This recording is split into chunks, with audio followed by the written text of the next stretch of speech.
మునుగోడు ఎన్నికల్లో బీఆర్ఎస్ పార్టీకి ప్రజలు బుద్ధి చెప్తారని, కుటుంబ పాలన అంతమయ్యే రోజులు అతి త్వరలో ఉన్నాయన్నారు బీజేపీ ఓబీసీ మోర్చా జాతీయ అధ్యక్షులు డాక్టర్ లక్ష్మణ్.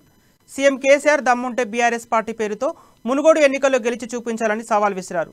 రాజేంద్ర సర్కిల్, మైలర్ దేవిపల్లి, మహావీర్ కాలేజీలో 3 రోజుల ప్రత్యేక శిక్షణ శిబిరం జరుగుతుండగా లక్ష్మణ్ హాజరయ్యారు. ఈ సందర్భంగా రాష్ట్ర ప్రభుత్వ విధానాలను తప్పుపట్టారు.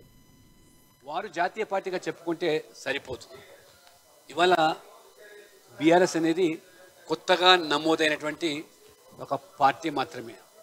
ఇవాళ టీఆర్ఎస్ ఆ రాష్ట్ర పార్టీగా గుర్తింపు పొందని కూడా ఇవాళ కోల్పోయినారు. రేపు ప్రజలిచ్చేటువంటి తీర్పు మీదనే ఆధారపడి ఇది జాతీయ పార్టీ, ప్రాంతీయ పార్టీ, అంతర్జాతీయ పార్టీ, అయితే ఇవాళ పల్లెల్లో ఉండే పార్టీ తేలిపోతుంది.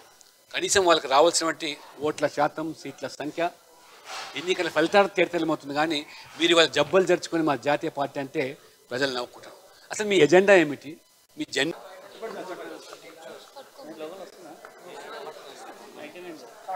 ఓబీసీ మోర్చా 3 రోజుల రాష్ట్ర శిక్షణా శిబిరాలు ఈరోజు లాంఛనంగా మహావీర్ ఇంజనీరింగ్ కాలేజీలో ప్రారంభమైనాయి.